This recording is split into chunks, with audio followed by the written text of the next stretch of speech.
तुमच्या computer skills upgrade करायच्या आहे? दिशा कम्प्युटर इन्स्टिट्यूट घेऊन आले आहेत महा डिस्काउंट ऑफर। आता कोणताही कोर्स करा फक्त 1800 रुपयांमध्ये। एक स्वतःमध्ये उत्साह निर्माण होतो काम करण्याचा, त्यांनी आतापर्यंत संघर्षामध्ये काम केलेलं असतं त्याची कोणीतरी जाण घेतली आहे आणि त्याचा आनंद असतो आणि इतर महिलांना त्याचा आदर्श घेण्यासाठी हे चांगल्या रीतीचं व्यासपीठ आहे आणि या माध्यमातून दरवर्षी हा पुरस्कार आयोजित केला जातो। ताई, माळेगाव साखर कारखान्याची निवडणूक आहे। खरं तर निवडणूक कारखान्याची असून देखील पवारांची प्रतिष्ठा थेट पणाला लागली, म्हणजे अजित पवार असू द्या किंवा शरद पवार असू द्या। आता तावरे पॅनलकडून आरोप केला जातो की पवारांनी एका मताला 10,000 रुपये वाटले। एवढ्या म्हणजे अशा निवडणुकीत असे आरोप होणं आणि थेट घराण्यावर आरोप होणं किंवा इतर गोष्टींवर आरोप होणं कसं बघताय सगळ्यांकडे? कुठेतरी पवारांची प्रतिष्ठा पणाला लागली, मग ते दादा असू दे किंवा पवार साहेब असू दे। मला असं वाटतं निवडणूक असते आणि त्या तऱ्हेनेच घ्यायला हवी। निवडणुकीसाठी मला बाकीच्या आरोपांचं माझ्या ऐकण्यात नाही किंवा मी ते ऐकलेले नाही आहेत, त्याच्यामुळे मी त्याच्यावर भाष्य करणार नाही। पण ही निवडणूक आहे आणि ती महत्त्वाची आहे। या निवडणुकीमध्ये सगळे सभासद हे चांगल्या रीतीने योग्य तो निर्णय घेतील आणि योग्य त्या व्यक्तींना निवडून देतील आणि त्यांचा पाठिंबा देतील अशी आम्ही अपेक्षा करतो। मी महिला आयोगाच्या संदर्भात भेटला होता आपल्या राज्यपालांना, त्या संदर्भात काही झाले का किंवा त्याच्यानंतर काय तुम्ही त्याची काही पाठपुरावा? आम्हाला त्यावेळेस राज्यपाल महोदयांनी सांगितलं होतं की आम्ही योग्य त्या व्यक्तींना बोलवून त्यांना समज देण्याचं पण काम करतील आणि सरकारच्या प्रमुख लोकांबरोबर देखील त्या संदर्भात ते चर्चा करतील, कारण आम्ही पुराव्यांसहित हे दाखवलं होतं की महिला आयोगाकडनं अक्षम्य अशा काही चुका झालेल्या आहेत काही गेल्या दिवसांमध्ये, पण आत्तापर्यंत काही कारवाई झालेली नाही। मला कळत नाही आहे की एवढ्या अक्षम्य अशा चुका महिला आयोगाकडनं झाल्यानंतर संपूर्ण महाराष्ट्रातून, म्हणजे फक्त विरोधी पक्षातल्या नाही तर संपूर्ण महाराष्ट्रातल्या माता भगिनींनी महिला आयोगावरती टीका केल्यानंतर देखील महिला आयोगाच्या अध्यक्षांना पाठीशी घालण्याचं काम सरकार का करत आहे? असे कुठले संबंध, काय त्यांचा एवढा वर्चस्व आहे की त्यांना सरकार पाठीशी घालत आहे, हे मला अजूनपर्यंत कळलेलं कोडं आहे।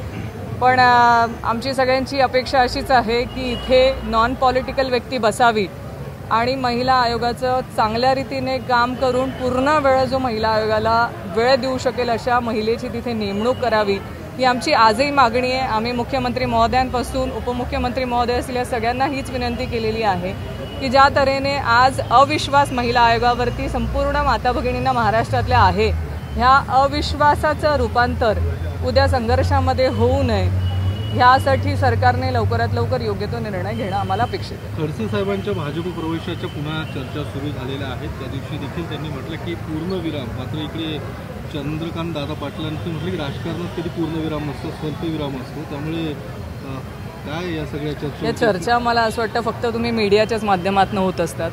ज्या कार्यक्रमाला त्यांनी भेट दिली तो कुठला पॉलिटिकल कार्यक्रम नव्हता, तो संघाचा कार्यक्रम होता आणि तिथे बकायदा भाऊंना बोलवण्यात आले होतं म्हणून भाऊ तिथे उपस्थित होते।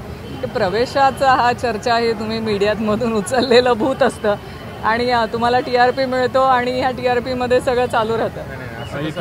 भेटले होते स्वतः साहेब, त्यावेळेसचा विषय, आज अमित भाईंना नाही भेटले, सांगितलंय का त्यांनी? त्यांचं एक्सप्लेनेशन स्वतः दिलंय ना भाऊंनी। आता दोन्ही राष्ट्रवादींचं काय?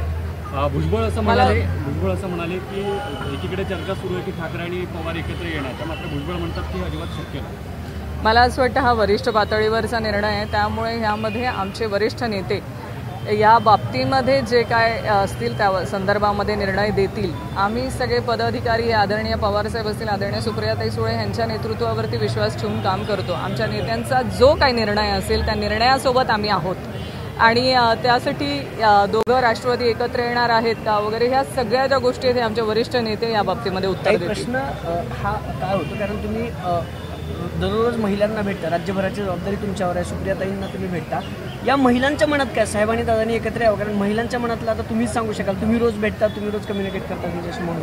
आमचा आदरणीय सुप्रियाताई सुळे यांच्या नेतृत्वावर सगळ्या महिलांचा विश्वास आहे, त्यामुळे ताईंचा जो निर्णय असेल तो आम्हा सगळ्या महिलांना मान्य आहे। लढायचं आहे तर आम्ही लढतोय, आम्ही ऑन ग्राउंड लढतोय, आम्ही आमच्या नेत्यांसोबत आहेत आणि आजही तुम्ही बघितलं असेल तर संपूर्ण महाराष्ट्रामधल्या ज्या हुंडाबळीच्या केसेस मोठ्या प्रमाणामध्ये समोर येत आहेत, त्यासाठी आजपासून सुप्रियाताईंनी संपूर्ण महाराष्ट्रामध्ये एक लढा आणि एक आंदोलन ज्याला सुरुवात केलेली आहे, ज्यामध्ये आम्ही सगळ्या महिला त्यांच्यासोबत खांद्याला खांदा लावून हुंडाबळीच्या विरोधामध्ये ही जनजागृती करण्यासाठी आम्ही फिरणार आहोत. कुठलंही काही न बघता महायुतीच्या सर्व पक्षांमध्ये पक्षप्रवेश घेतले जात आहे की आता स्थानिक स्वराज्य संस्था निवडणुकीच्या पार्श्वभूमीवर कसं बघतात तुम्ही सगळे? कारण आता तुमच्या नाशिक जवळचं नाशिक आहे तिकडे प्रवेश झाले किंवा मला असं वाटतं की सत्ताधारी पक्ष आता सध्या वॉशिंग मशीनचं काम करत आहे. ज्यांच्यावरती आरोप आहेत किंवा ज्यांच्यावरती त्यांनी स्वतःच त्यांच्याच पक्षातल्या नेत्यांनी गंभीर असे आरोप केलेले आहेत, त्याही लोकांना आता त्यांच्या स्वतःच्या पक्षामध्ये प्रवेश देण्याचं काम भारतीय जनता पार्टी असो, शिवसेना असो किंवा त्यांचे सगळे घटक पक्षातली सगळी लोक बघतोय आपण की करतायत. आत्ता त्यांना म्हणावं किंवा सगळ्याच लोकांना आम्हाला असं वाटतंय की वॉशिंग मशीनचा चांगला रोल ते प्ले करतायत. सगळे सब कुछ आ जाओ, सब लोगों का स्वागत है और सब तुम्हारे पुराने जो गुन्हे हैं, पाप है, वो सब धुलाने का काम बीजेपी कर रही है. ठीक, थँक्यू. मला तुमच्या कम्प्युटर स्किल्स अपग्रेड करायच्या आहे? दिशा कम्प्युटर इन्स्टिट्यूट घेऊन आले आहेत महा डिस्काउंट ऑफर. आता कोणताही कोर्स करा फक्त 1800 रुपयांमध्ये.